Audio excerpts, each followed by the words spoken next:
brings whatever he finds outside into Ghana, and at the end of the day, the person is being taxed on.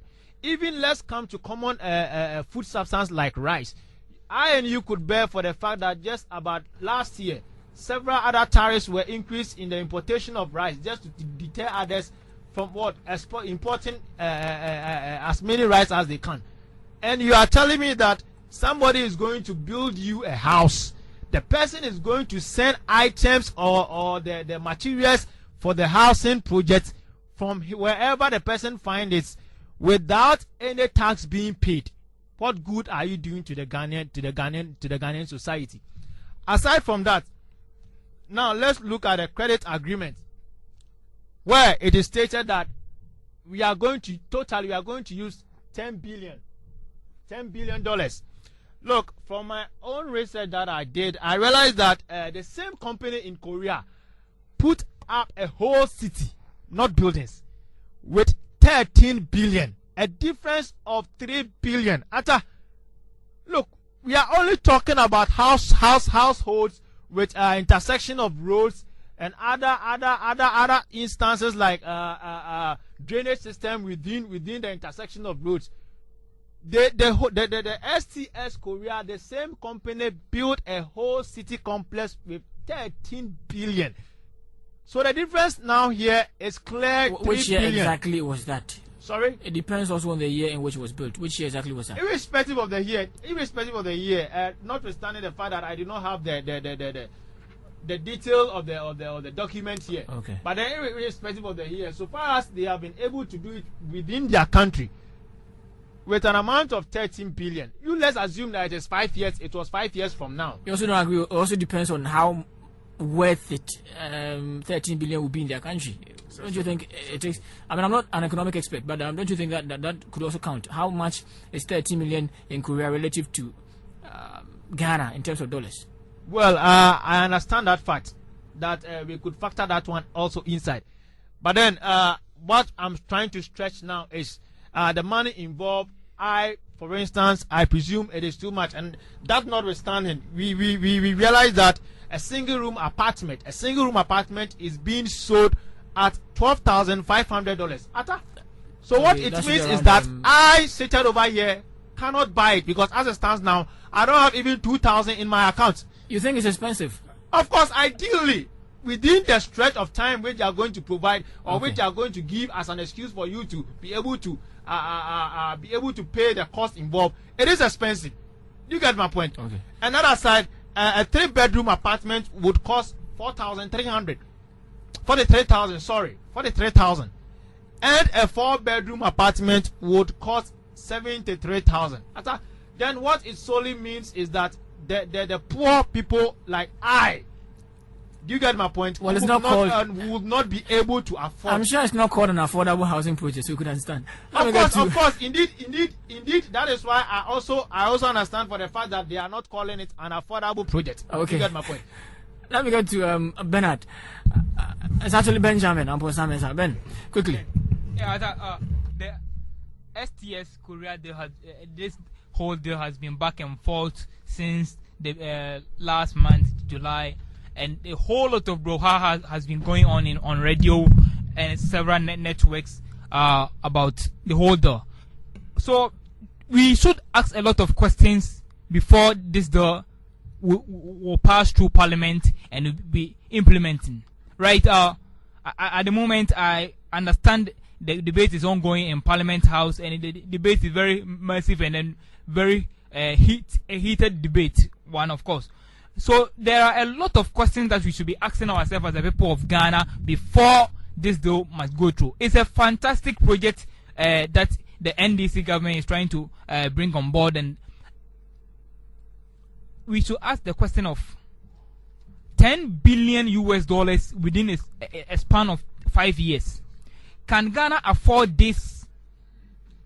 Wouldn't it overstretch our economy, right? And this $10 billion, we are relying on the oil revenue to, fund this project, and we are concentrating only on the housing sector of the economy. Even the housing sector is a sub-sector of the economy. not to talk of the education, health, agric, and other important sectors of the economy, right? So we are overstretching our economy by concentrating at one particular point. So I must say that this project is over ambitious project that the NDC government is embarking on.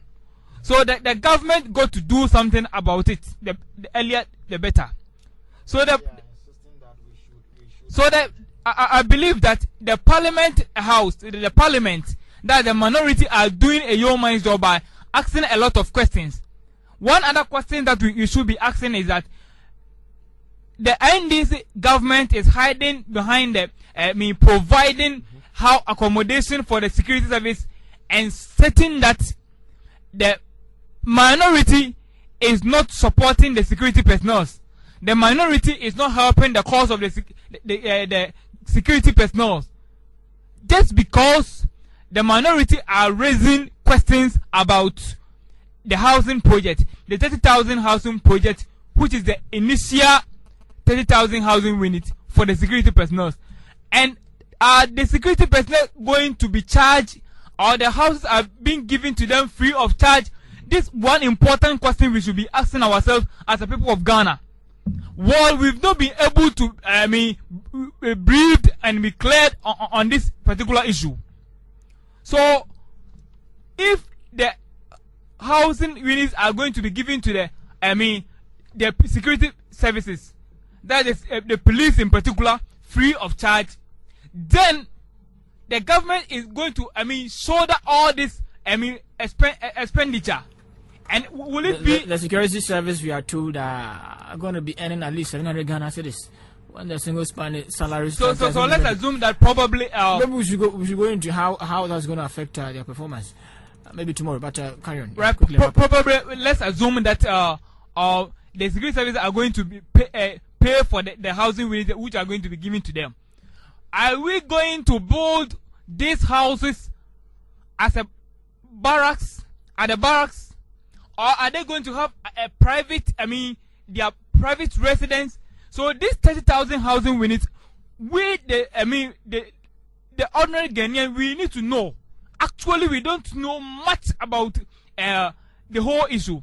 So within this span of 3 weeks, when the bill was withdrew from Parliament, has the necessary remedial works have been done on the bill that is being brought back to Parliament for it to be passed? So these are the questions that we should be asking ourselves.